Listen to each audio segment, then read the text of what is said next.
but inspired many people across the world. Was he a leader since childhood, or was he made into a leader?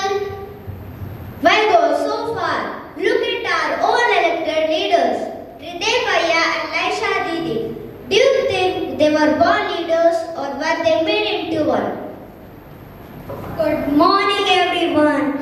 If your action inspire others to dream more, learn more, do more and become more, you are a leader. On this apt quote, today we are here to discuss an age-old question. Are leaders born or made? Some believe that leadership is an inherent trait, while others argue that it can be developed. We, the students of grade 3 and 4, will present a glimpse of what leadership means to us. I strongly believe that leaders are born.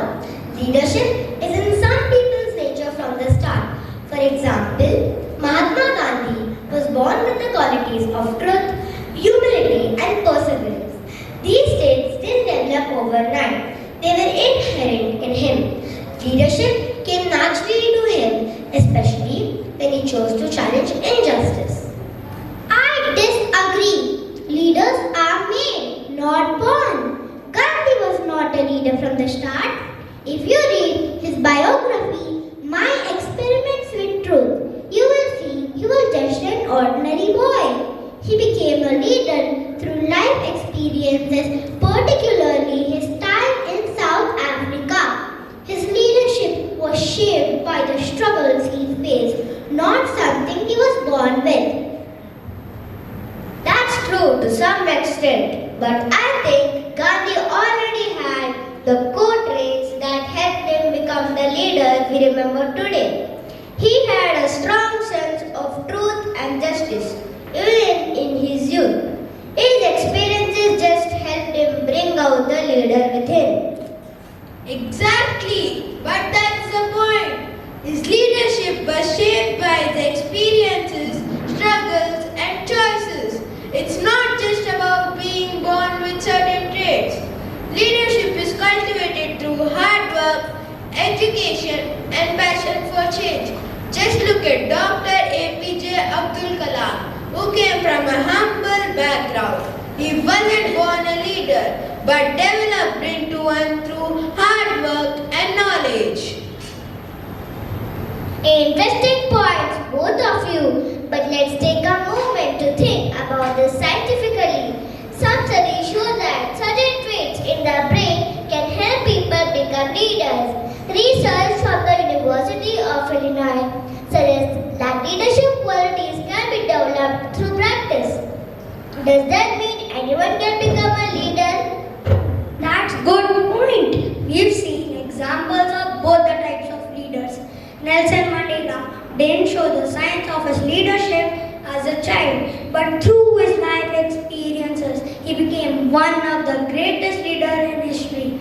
On the other hand, Alexander the Great was born into royalty and trained to be a leader from a young age. Leadership doesn't mean to be one or another. It can be a mix. I think we have come to a conclusion. Leadership is both born and made. Some people have natural leadership traits like Gandhi and Alexander, but others like Kalam and Mandela develop their leadership over time through hard work, perseverance and opportunity.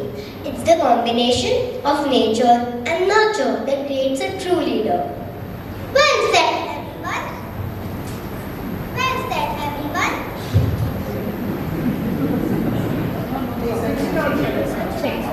Take some other mic. Take the other mic. Take the other mic. Take the other mic. Keep it up. Well said, everyone. Leadership is a dynamic blend of inherent traits and learned skills. We feel enlightened by this insightful debate, and with that, we celebrate the leaders of tomorrow.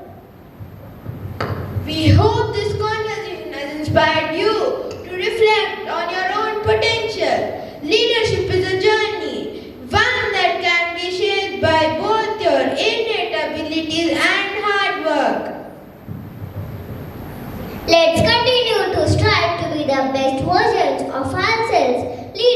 in every way.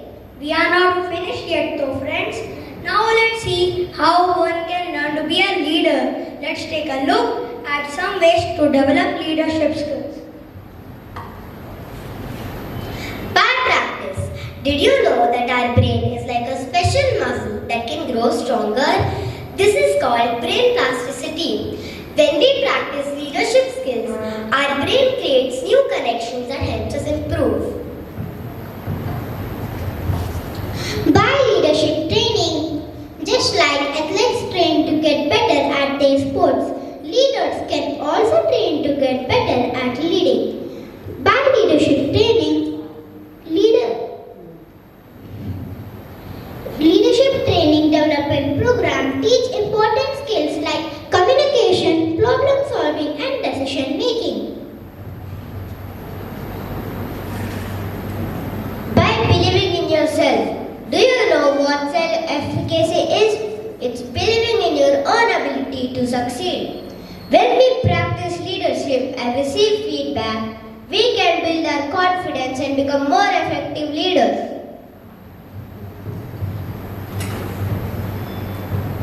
By learning from others, we can learn a lot from watching great leaders. By observing and imitating their behaviors, we can develop our own leadership skills. And by understanding your feelings. Emotional intelligence is crucial for being a good leader. Understanding and managing our own emotions as well as those of others can make us more effective leaders.